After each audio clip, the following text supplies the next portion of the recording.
как тогда бы развивался Казахстан, если бы мы не стали, так скажем, да, частью Советского Союза? Советская власть отбросила развитие казахского государства на более чем 100 лет. Стукачество, подлость, зависть, карьеризм – вот на чем строилась советская власть. Перед убийством семьи Николая Романова группа, возглавляемая Голощекиным, совершила над ними насильственные действия сексуального характера. Филипп Голощекин и Николай Ижов, они оба были осуждены, помимо действия против советской власти, но еще о гомосексуализме, то есть мужеловстве. До 30-х годов на территории Казахстана никогда не имело места каннибализм, когда мать с отцом младшего ребенка сварили и ели, чтобы спасти остальных детей.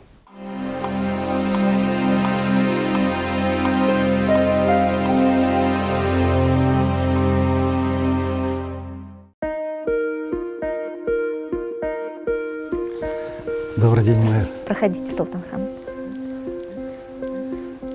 Хорошо, что на русском языке, поскольку на русском могут послушать не только наши граждане, но и соседних стран, той же России, скажем, Украины, других бывших республик, да? Ну, конечно, тем более YouTube дает такую возможность. И для наших русскоязычных, я думаю, будет полезно. Да, я очень рад этому. Здравствуйте, друзья! Сегодня тема нашего разговора довольно сложная, противоречивая, горькая, я бы сказала, тема.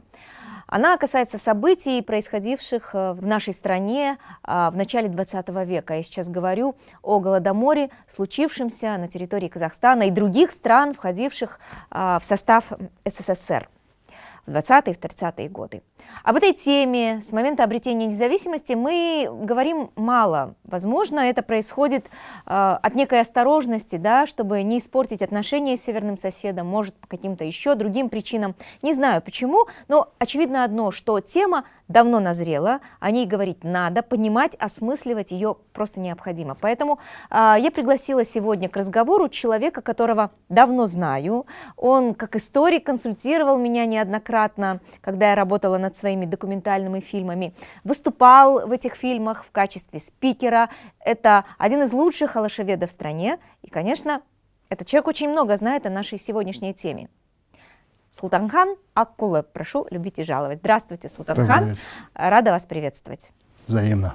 Султанхан, вот прежде чем мы уже непосредственно глубоко будем говорить о нашей теме, я бы хотела начать с предыстории, потому что так будет понятней. Вот до того, как на территории Казахстана свершилась Октябрьская революция, и вслед за ней начались вот эти социальные эксперименты большевиков, я имею в виду коллективизацию, продразверстку. Вот до этого момента каким был Казахстан, что происходило в Казахстане? Я почему хочу поговорить об этом, потому что очень часто адепты Советского Союза в комментариях пишут, говорят о том, что если бы не Советский Союз, у Казахстана будущего бы не было, что это Советский Союз дал казахам все, что без Советского Союза мы были бы просто дикими, необразованными кочевниками без всякого будущего. Вот каким был Казахстан и какой у нас был выбор? Если мы будем изучать, скажем, историю появления первой казахской периодической печати, то газета «Казак» уже в 2015 году издавалась тиражом 8 тысяч экземпляров. Тогда даже центральное петроградское издание, самый большой тираж составлял не более 10 тысяч. Можете себе представить, что один номер газеты хватал на весь аул, а 8 тысяч экземпляров выписывали казахи, которые, допустим, обучали в Варшаве, Киеве и так далее. То есть в каждом ауле казах, бай, скажем, да, он считал за честь держать муллу. Мулла занимался чем? Обучением детей. Да, возможно, тогда не было такого понятия, как казахская школа, скажем, да, это был мулла, который обучал детей читать. Так вот, в каждом казахском ауле, по крайней мере, половина населения были грамотными по-казахски. А тогда советская власть эту грамотность они не воспринимали, они считали грамотность все то, если он читает, говорит по-русски, умеет писать. А теперь обратим внимание на состав или образовательный ценз самой советской власти. Да. Первый состав Совета народных комиссаров РСФСР во главе с Лениным состоял из 25 членов. Из них только 3 сам Владимир Ильич Ленин, скажем, вождь всемирного пролетариата, Он имел юридическое образование, причем не совсем полное, поскольку его сначала за занятие, скажем, политикой выгнали с юрфака Казанского университета. Спустя годы он экстерном сдал курс юридического факультета Санкт-Петербургского императорского университета. Теперь был второй, Луначарский, народный комиссар образования или просвещения. Да? Он имел высшее образование, законченное образование. Был еще один, фамилию я сейчас не помню, их было всего 25 человек. А все остальные 22 члена включая Сталина, включая Сталина, имели или незаконченное высшее образование, или даже незаконченное среднее специальное образование. Допустим, как мы знаем, Иосиф Виссарионович Сталин Джугашвили, он даже религиозную, скажем так, духовную семинарию Священного Синода не закончил. Это было все его образование. Почему его же коллега Лев Давидович Троцкий называл: «Эй, семинарист, недоучка».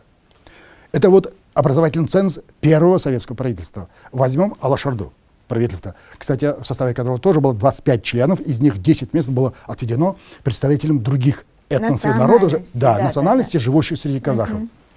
Возьмем тех 15 казахов. Да? Из них, из 15 казахов было 8 членов Алашорды имели высшее юридическое законченное образование. Были также инженер-железнодорожник Мухаммеджан Тынышпайұлы, был физик-математик с оконченным образованием, это Халил Габбасұлы, заместитель Алихана Бөкейхана как председателя Алашорды. Был математик Алимхан Ермекұлы, которому было в тот момент 28 лет. Был востоковед Бахткерей Кулманұлы. Был сам Алиханов, скажем. Он был не просто ученым лесоводом, он это был ученым-энциклопедистом, в чем мы убедились уже спустя более 100 лет.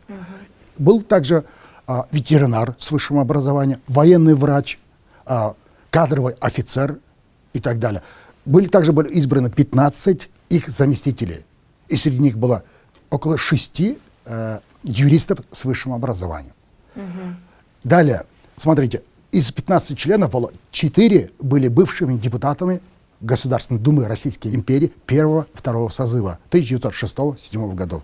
Были 2 члена Алашорды, имеющие ученую степень. Это Бахткерей Кулманұлы, был магистр востоковедения, и был Жахып Акбайұлы. Он был магистром права, которого он защитил блестяще в 1902 году.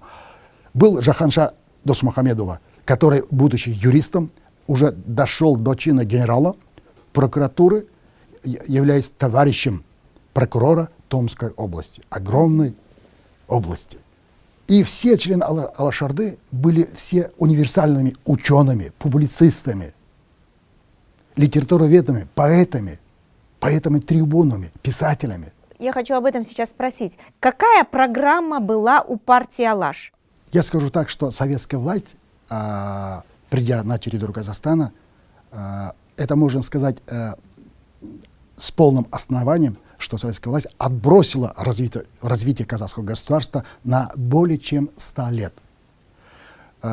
Если исходить из всех там публикаций, материалов, статей Алихана Бөкейхана, Ахмета Байтурсуновы, всех других деятелей Алаш, еще Халила Досмухамедұлы, когда он еще учился в военно-медицинской академии Санкт-Петербурге, как он писал своему другу о том, что казахское государство должно было стать одним из самых развитых государств мира.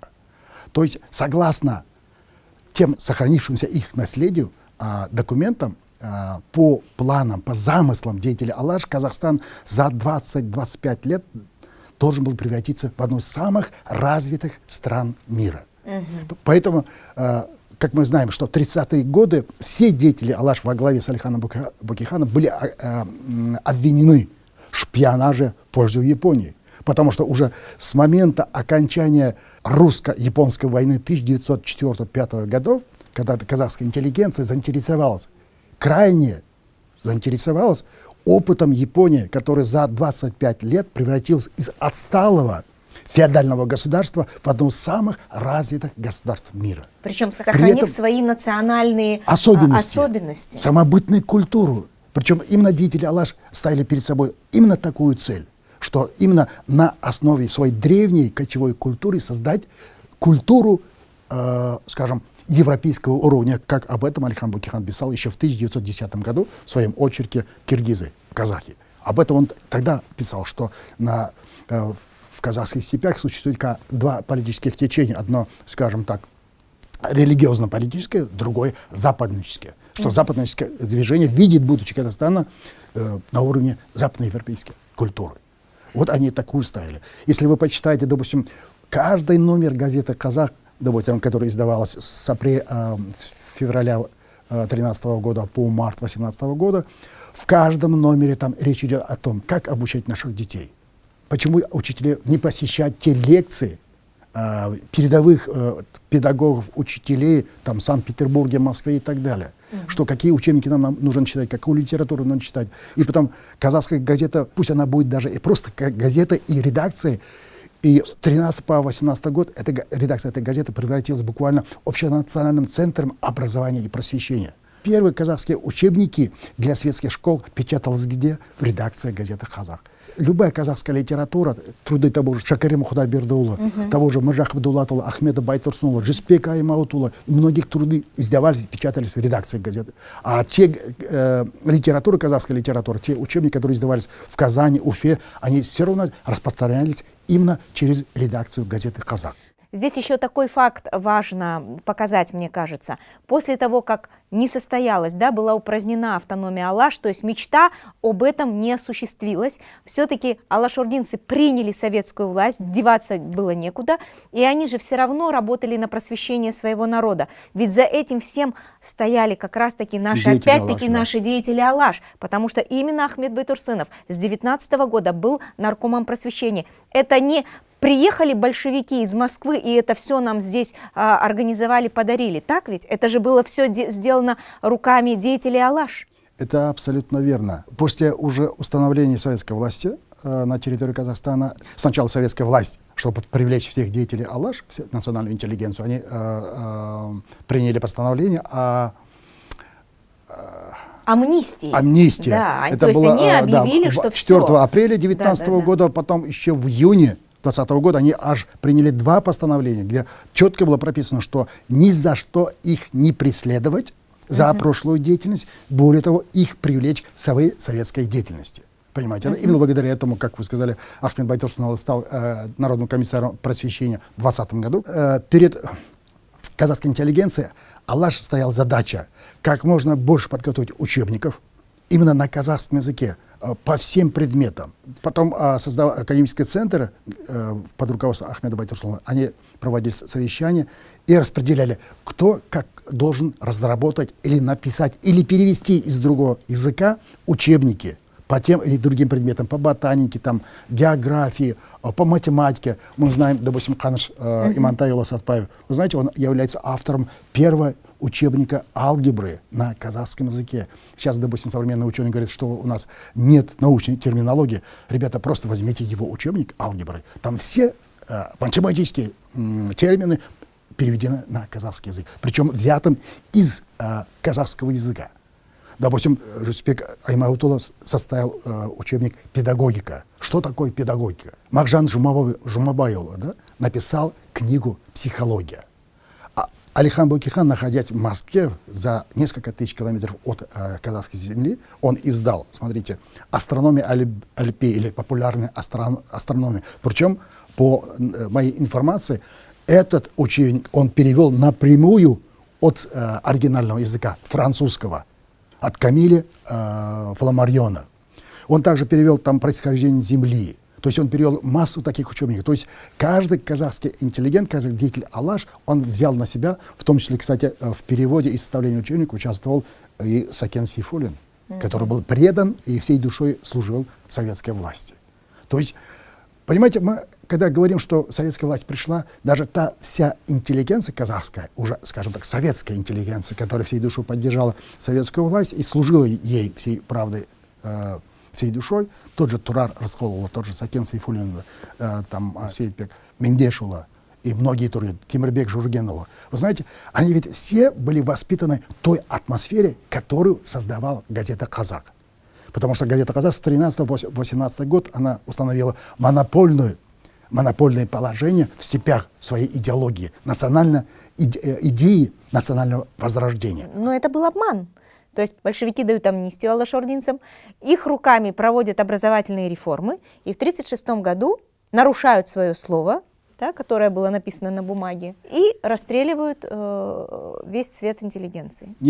Знаете, я здесь Причем не только уже алашординцев, но и всю тех, кто нашу были интеллигенцию, да. большевиками, да, изначально. Знаете, я приведу вот такой пример. Кстати, этот факт исходит из ученых современной России. Есть такой доктор экономических наук, демограф Курганов. По его подсчетам, начиная с октября 1917 года, со дня прихода захвата власти в России, до конца 1959 года советская власть уничтожила 110 миллионов граждан.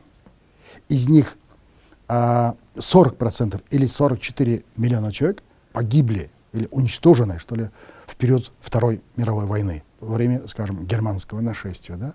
А 60% или 66,7 миллиона человек были уничтожены, начиная с момента большевистского путча, массовых репрессий, коллективизации, разверстки и так далее. И всего 110 миллионов человек. Что касается... По всему Советскому По Союзу. всему Советскому Союзу. От советской власти пострадали не только казахи или украинцы. Или сами русские. Или сами русские. От советской власти пострадал весь народ Советского Союза. Итак, первая волна голода, которая прокатилась по Казахстану в начале 20-х годов. Конечно, с ужасом можно представить, что происходило в Казахстане. То есть только-только, да, мы оправились от потерь гражданской войны, и потом вот начались как раз-таки продразверстка, коллективизация. Вот для тех, кто не массовая в теме, может быть, да, конфискация. для молодежи, да, для тех, кто не знает, что такое продразверстка, поясню. Продразверстка — это такая реформа, придуманная большевиками, когда у крестьян в пользу государства изымали сельхозпродукцию. И поскольку у казахи в основном занимались скотоводством, у них отбирали как раз-таки именно скот. Вот что такое продразверстка. Вот хочу поговорить как раз-таки об этом периоде, как это было, какие страны пострадали, да, больше всего, потому что по данным ученых, как больше всего пострадали Казахстан, Украина, Поволжье. Вот это голодающее Поволжье, вот это вот, так скажем, словосочетание уже вообще стало нарицательным. Действительно, в период продразверстки очередная волна началась в 1928 году. И эта продразверстка преследовала не столько, скажем, да, пополнить закрома Родины там, продуктами или вообще продовольствием. Да? У нее Ну, было официально так, в пользу государства. Да? Да, в пользу государства. Перед этой программой или перед этим действием стояла очень зловещая, скажем, цель. И эта цель, кстати, была поставлена еще в XVIII веке основателем Российской империи Петром I. Да, есть в истории сохранилось его указание, что все те народы, зело, как он называл, да, можно их постепенно убавлять.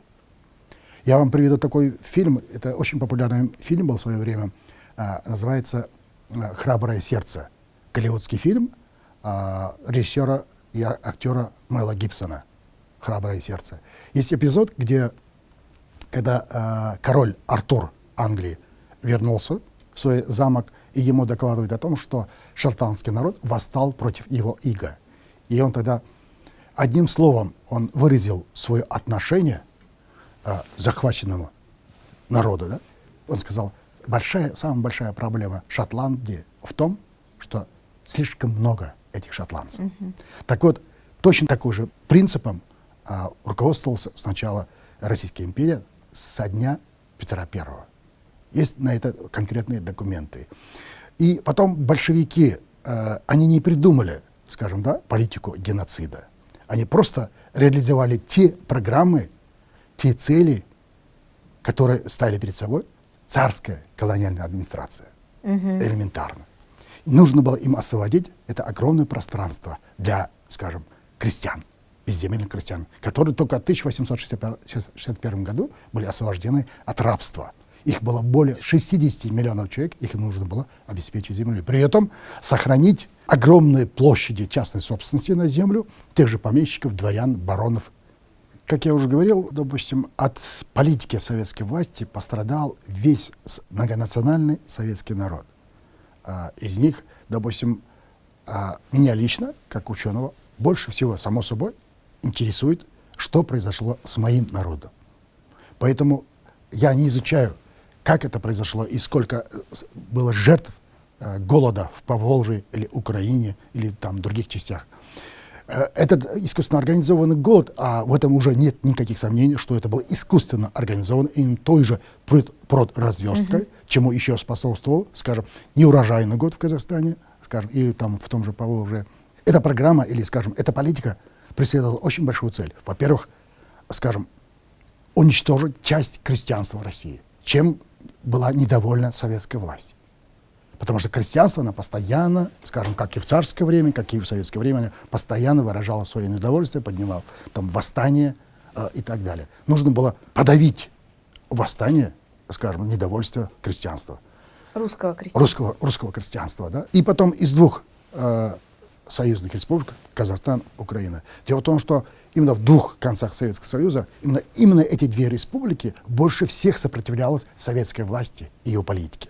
Потому что Украина была первой, после свержения царизма, которая уже заявила о своих правах на самоопределение, за которым, скажем, неотступно следовало деятели Алаш.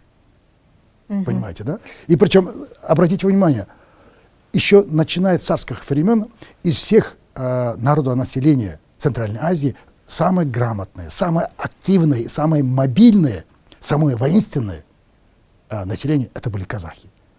Еще Петр I в свое время говорил о том, что если мы подчиним казахское ханство, то для нас открываются врата Центральной Азии. И этот принцип еще с тех пор не изменился ни на йоту.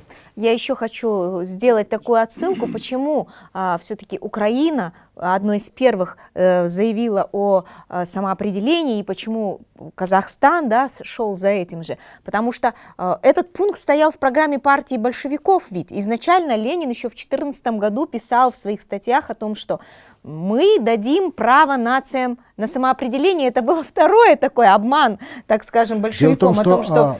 Потом уже Сталин сказал нет, нет, нет. После прихода советской власти уже 1 ноября 1917 года обнародовала декларацию о правах народов России. Это был подлый обман. Так же, как и лозунги, которые позволили ей прийти к власти. Да? Это фабрики, заводы рабочим, земля крестьянам. Да? Это было все, это было пустые голословные декларации, которые так и не осуществились. Это раз.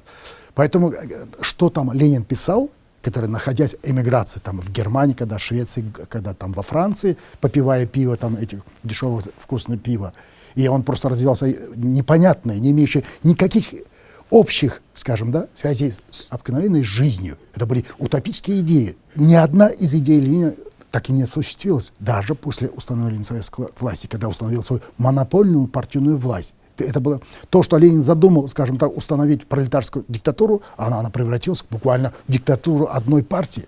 И я вам скажу более. Советский Союз это не было государством в классическом понимании. Понимаете, да? Потому что одна партия подмяла под себя всю государственную власть. Вся государственная Верховный Совет, скажем так, парламент, правительство, скажем, да, оно все выполняло только решение партии. Понимаете, да? Поэтому и это государство с момента создания оно было обречено.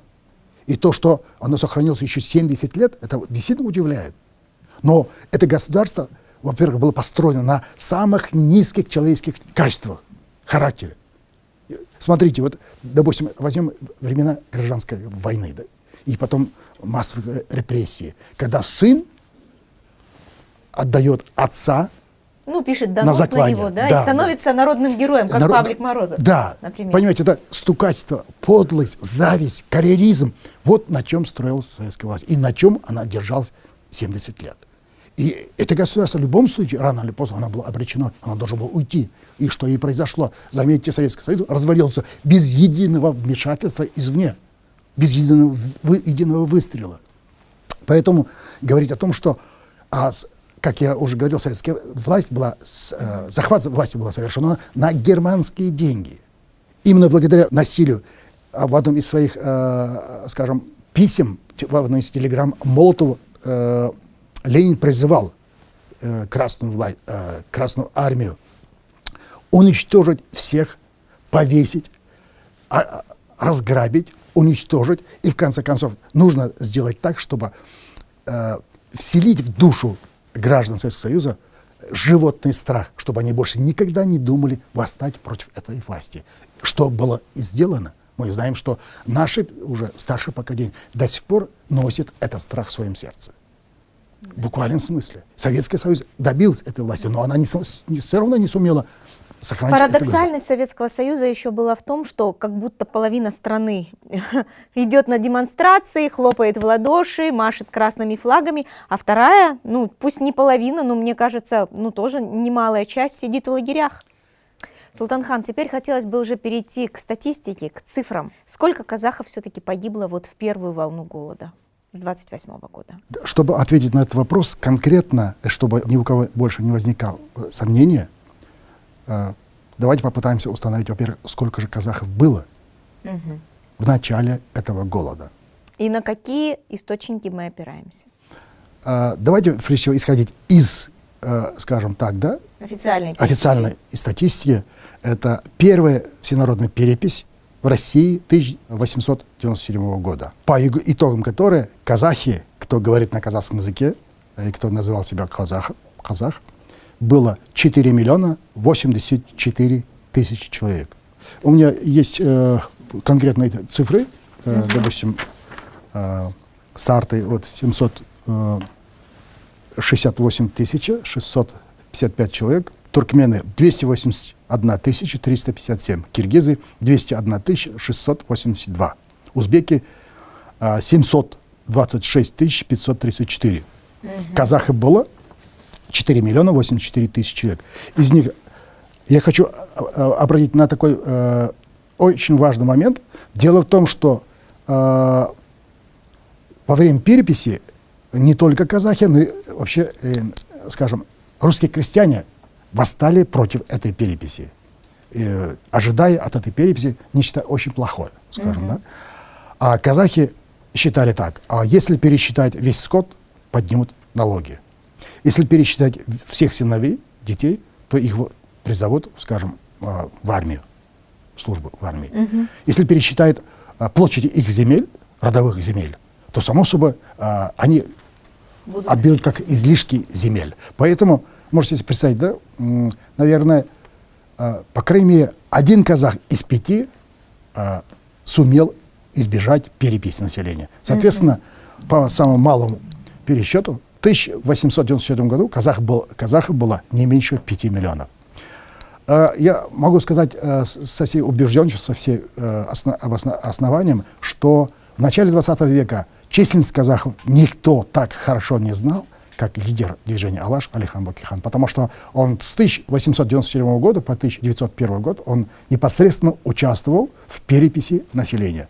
Во-вторых, он в 1907 году участвовал уже, скажем, повторной переписи населения Кокшетавского уезда Акмолинской области. Так вот, при переписи населения российские власти пришли к выводу, что общий, скажем, коэффициент роста российского народа составляет примерно 1,55. А именно после повторной переписи населения, казахского населения Кокшетавского уезда, это ныне Кокшетавская область, скажем, они убедились, что, скажем, коэффициент природного роста казахов намного выше, 2,5 коэффициента. Соответственно, если даже оставить вот эту цифру 4 миллиона 84 тысячи человек в 1897 году, то в 1907 году казахов должен был составить где-то около 6 миллионов человек. Так вот, на страницах ныне Егемен Казахстан, тогда Еңбекші казах или там Трудовой казах, выступил со статьей «Сколько же казахов?». И он там указал, что перед началом Первой мировой войны численность казахов составляла 6 миллионов 450 тысяч человек. За прошедший период, то есть с 14 по октябрь 24 года, казахи потеряли свой природный рост. Это примерно около миллиона человек, 960 с чем-то тысяч человек. И потеряв именно свой природный рост, только на территории Казахстана был казах составлял 4 миллиона 450 тысяч человек. А теперь возьмем итоги переписи 1937 года, которую называют репрессированной переписью, потому что всех тех участников этой переписи Сталин репрессировал. Потому что, когда он получил итоги, он сам ужаснулся, сколько людей он угробил. После революции население России, всей России составляло 160 миллионов человек. А в 1937 году их стало намного меньше. Сколько? Можете себе представить? Ну, примерно 130 с лишним миллионов человек. Он к этому времени уже угробил больше 30 миллионов человек. Так вот, по итогам переписи 1937 года казахов было 2,1 миллиона человек. А если в 1924 году казахи составляли уже 6,5 миллиона человек, то за 8 лет, скажем, по официальной дате начала репрессий 1932 года, казахи составляли уже больше 7 миллионов человек. Больше 7 миллионов человек. А теперь возьмем перепись 1937 года, по которым в 1937 году казахи составляли 2 миллиона 100 тысяч человек. А в 1933 год, когда тоже по официальной информации голод завершился, значит, казахов было меньше 2 миллионов человек. Отсюда вывод, что голод унес более 5 миллионов или 70% казахского населения. С первой волной голода разобрались, да? Вторая волна голода, которая охватила, можно сказать, территорию всего Советского Союза уже в 30-е годы, да? После того, когда была проведена коллективизация. Опять сноска для моих зрителей, поясню, что коллективизация — это тоже еще такая одна реформа большевиков, когда уничтожаются частные хозяйства и создаются хозяйства коллективные. То есть был скот у человека, да, его личный скот.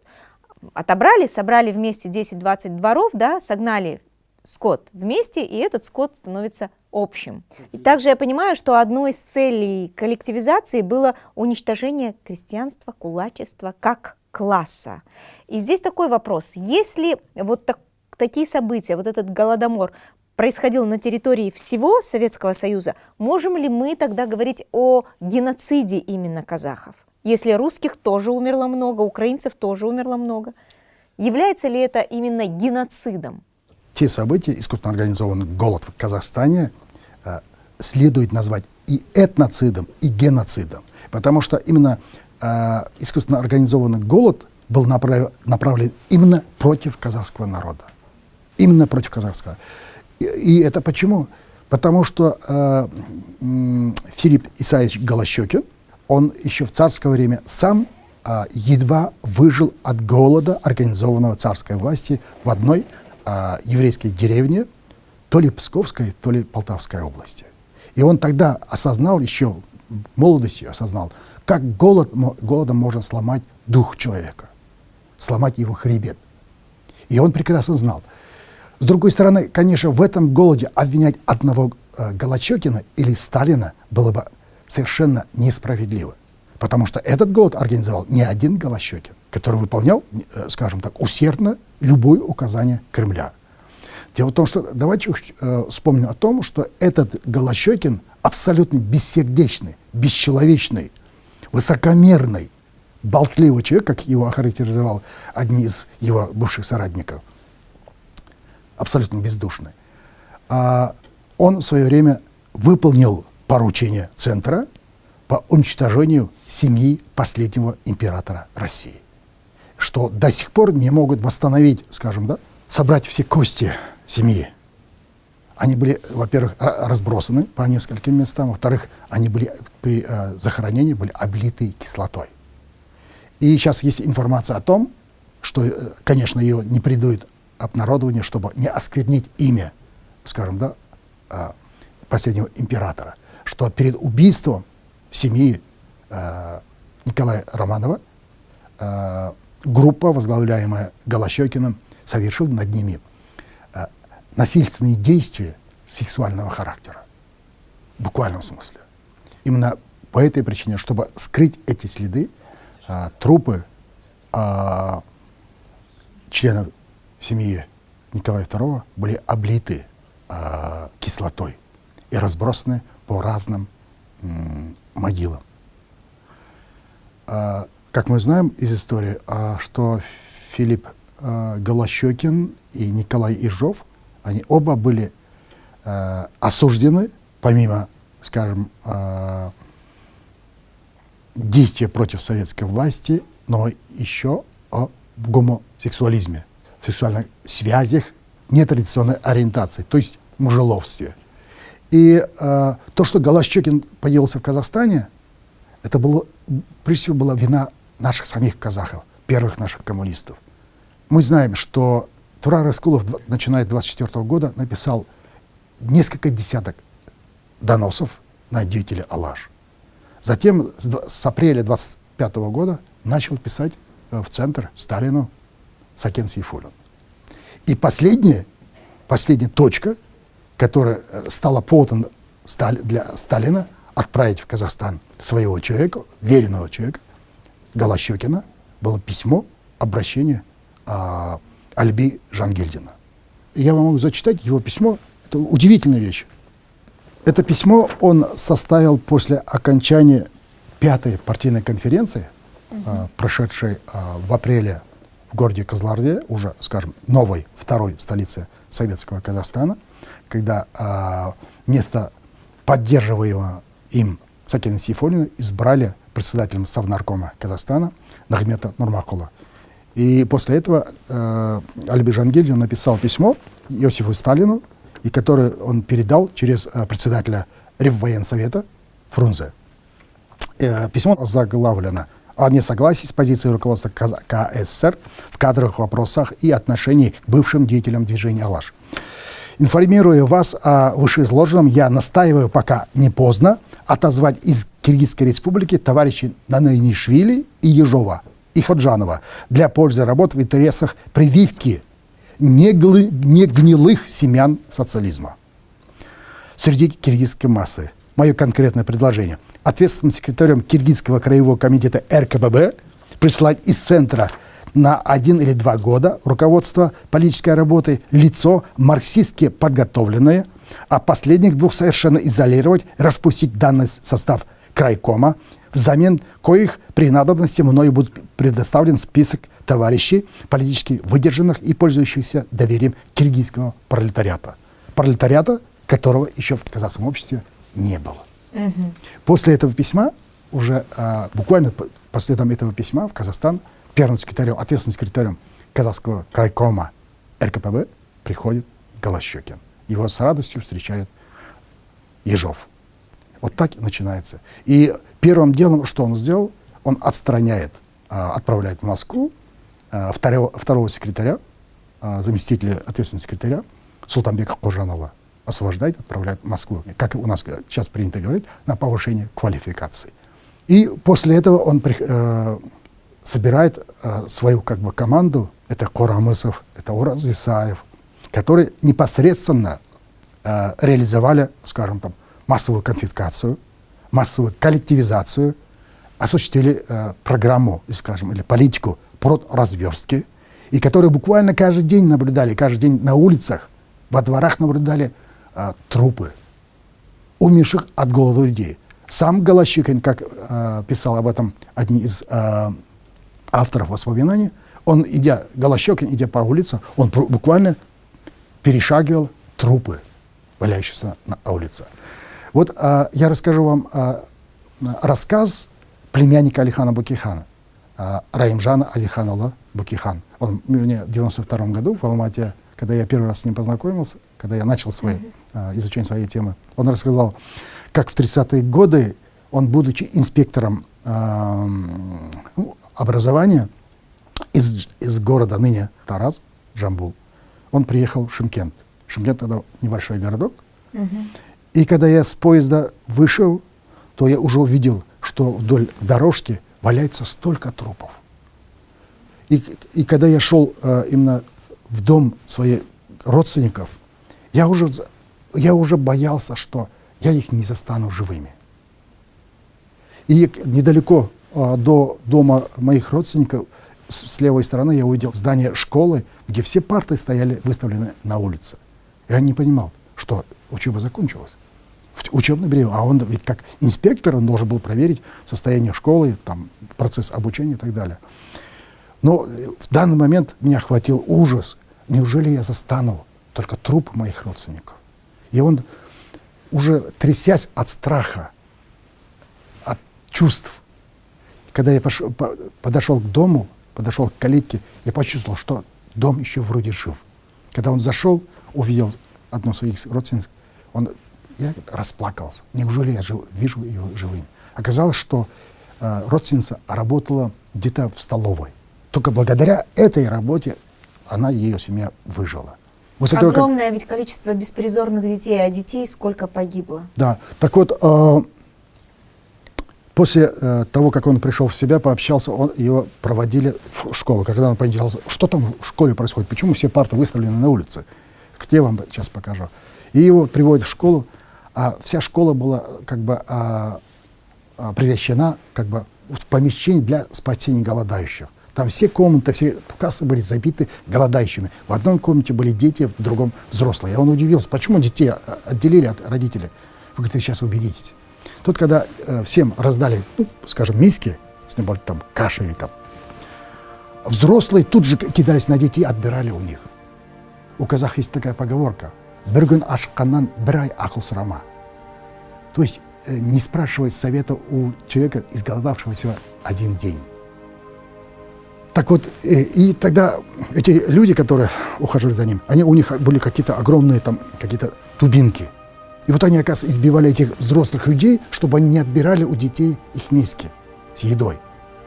Настолько человек теряет рассудок, когда он голодает. Понимаете, да? Угу. И когда я вышел, вокруг школы было столько трупов.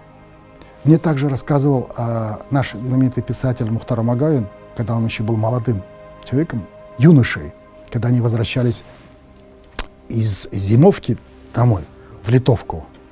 Еще снег лежал.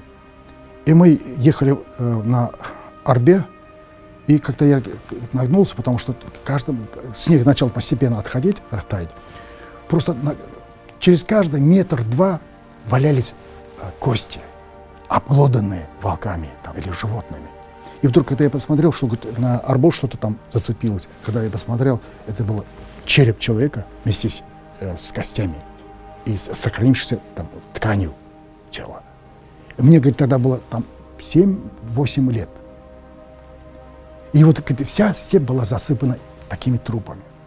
Это, знаете, зафиксировано документов. И часть документов у меня есть на руках, что в разных областях, особенно в северных областях, когда мать с отцом, объединившись, младшего ребенка, скажем, сварили и ели, чтобы спасти остальных детей.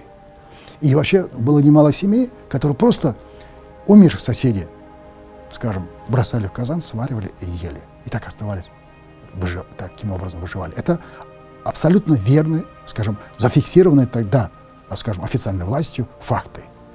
До 30-х годов на территории Казахстана никогда не имело места каннибализм.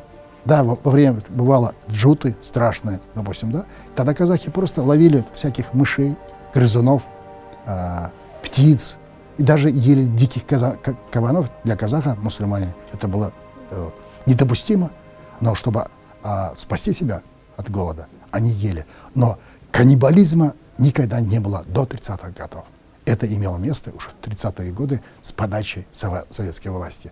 Также в советское время рассказывал советский ученый о том, что там более миллиона человек якобы сбежали там, в Китай, Монголию, там, в соседние республики, вплоть до Афганистана. Это что, не соответствует действительности? Это далеко не соответствует истине, потому что, вот представьте себе, если мы помним Вторую мировую войну, советские фильмы о войне, когда этих штрафников гоняли на, скажем, на наступление, передовую, да, на передовую, и сзади стояли заградительные отряды с пулеметами. Так вот, на всех границах Казахстана, допустим, с соседними республиками и с Китаем стояли заградительные отряды. Они уничтожали из пулемета все, что двигалось, все, что шевелилось, несмотря там детей, женщины, старики, животные, скот, все. И также их просто как животных там закапывали. Вы знаете, одним из членов одного из таких заградительных отрядов был будущий член Политбюро ЦК КПСС Черненко. Вот такие дела. Еще есть другой факт, разоблачающий лживость советской историографии о голоде. Да? Допустим, в Китае, мол, сбежало там около миллиона, мол, казахов от голода.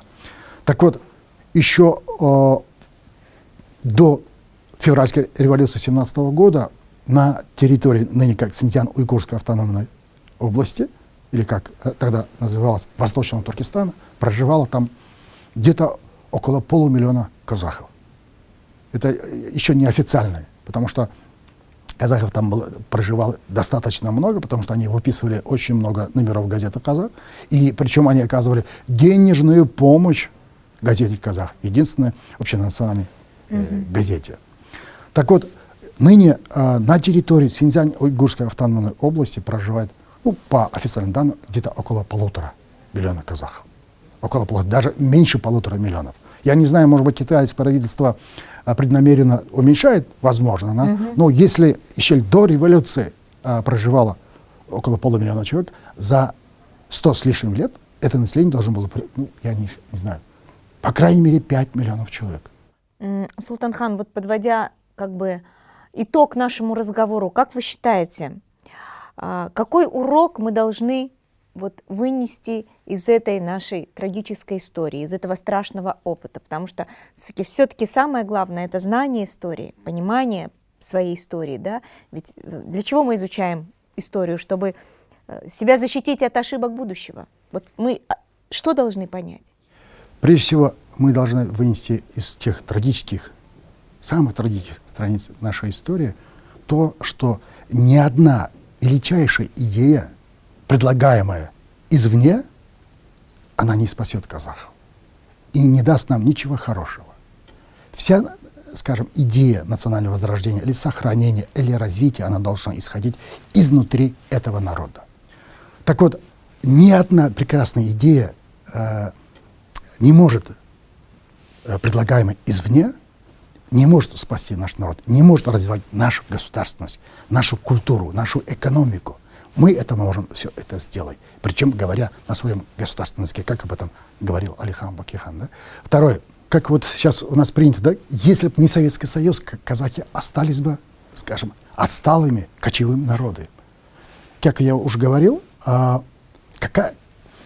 какой образовательный, интеллектуальный уровень имел представитель казахской интеллигенции и какой уровень имел та же советская власть, которая подходила к казахам, которые имеют абсолютно, скажем так, самобытную культуру. Они просто к казахскому государству, казахскому народу относились по лекалам европейских народов, той же русских. А казахское общество, начиная с древнейших времен до начала 20 века, казахское общество не проходило, скажем так, феодализм, рабовладение. Понимаете, да, мы были абсолютно самобытное общество, построенное, основанное на, скажем, родоплеменных отношениях. Мы таковым остались и таковым остаемся. Мы можем только этим гордиться. Допустим, то, что мы до сих пор знаем до седьмого колена, что мы не женимся или не выходим замуж до 7-го колена. Это наша национальная особенность, это преимущество, если хотите сказать, да? Если надо сказать. Потому что это сохраняет здоровье нации. Не просто здоровье одного человека, а здоровье нации. Это все та самая самобытность нашей культуры. Но нас уничтожило именно отношение советской власти, именно как, скажем, по стандарту того же русского или европейского народа. Казахи никогда не делились на классы. В казахском роду тот же бай, скажем, да? Тот же бай, он был менеджером этого рода, он был как бы честью, совестью, защитником этого рода, потому что он заботился о развитии своего рода. Если что-то в этом роду происходило, то он это считал, скажем, позором для своего рода. Он этот род, или, скажем, какой-то подрод, он за него отвечал, он обеспечил развитие, скажем, его продовольственное, скажем так, безопасность, сохранение его, скажем, родовой земли.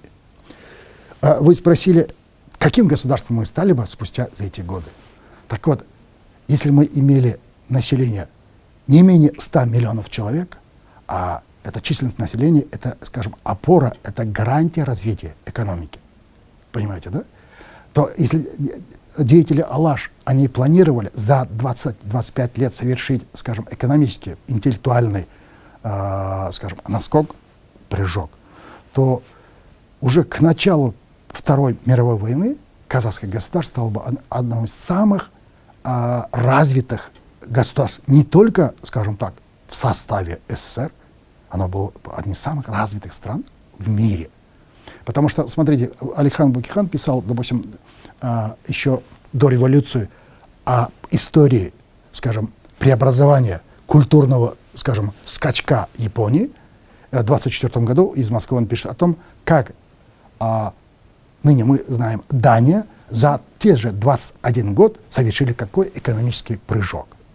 То есть для него уже 20-25 лет это был уже как бы конкретный, скажем так, да, срок, за который казахи могли бы сделать сделать экономический, культурный, научный прыжок в своей экономике. Если, допустим, после прихода советской власти в 1922 году тот же Султанбек Кожанұлы в Германию отправил 5 студентов из казахов и еще десятки студентов из узбеков, сарцев и других народов. Так вот, 5 казахов обучались в Германии, знаете, на что? На какой специальность? Специалист по обработке шерсти и шкуры. Алихан Бөкейхан писал, что давай с чего начнем развитие нашей экономики. А что казах умеет лучше всего? Скотоводство. Так вот, давайте со скотоводства и займемся. И он приводил примеры, как развивалась экономика Австралии, Швейцарии, той же Америки. Везде начиналось все. Именно с чего? С обеспечения продовольственной безопасности государства. А скотоводство, развитие сельского хозяйства предполагает развитие тяжелой индустрии. Потому что сельское хозяйство, обработка сельскохозяйственных продуктов требует технику тяжелую. А производство техники – это развитие тяжелой индустрии. Так вот, деятели Алаш за 20-25 лет планировали, они не мечтали, именно планировали совершить такой экономический рывок, превратить Казахстан в одну из самых развитых в мире стран агроиндустриального государства. Почему так важно нам знать все-таки свою историю подлинную? Потому что, понимаете, у казахов есть такая притча. Собака, увидев себя в зеркало, не узнает и начинает гавкать. Мы сейчас с вами похожи именно на эту собаку, которая, увидев себя в зеркало, мы начинаем на свою же историю гавкать, отрицать нашу историю. А это, понимаете, влияет на, скажем, дух человека, на его психологию, на уверенность в себе. Не только в себе, своего народа, своего государства. Если мы восстановим это, что в начале 20 века у нас были такие интеллектуальные люди, что у нас была такая замечательная интеллигенция, влюбленная в свой народ, в его культуру, в его язык, и которая служила интересам этого народа, этого государства, этой земли, безукоризненно, бескорыстно абсолютно. Это была пассионарная интеллигенция. Чего нам сейчас не хватает именно как воздух? Нам нужна пассионарная интеллигенция, пассионарные чиновники, государственные служащие нужны. Чего нам не хватает? У нас за эти годы независимости, начиная с установления советской власти, казахи потеряли. У нас все перемешалось, все ценности. Мы не лишились самых лучших ценностей. Возьмем деятелей Алаш, да, тот же Алихан Бөкейхан, он был носителем, заметьте, носителем самых демократических идей. Именно он был одним из первых, кто являлся носителем идеи федерализма, парламентаризма, унитаризма, светского государства. Понимаете, да? Да. Допустим, та же Республика Алаш, она родилась в 1917 году, в декабре, заметьте, первой на территории Казахстана парламентской, светской и, заметьте, социальным государством, социальной республикой. Где в программе партии Алаш говорилось, да, что налоги взимаются с бая как бая, с бедняка как с бедняка. Права человека. В советское время никогда не говорилось слово вообще, не произносилось слово «права человека». Гражданские или политические права. Не говорилось о личной безопасности человека. Все эти ценности, общечеловеческие ценности были вписаны и в программе партии Алаш, и в программе, в проекте Конституции Республики Алаш.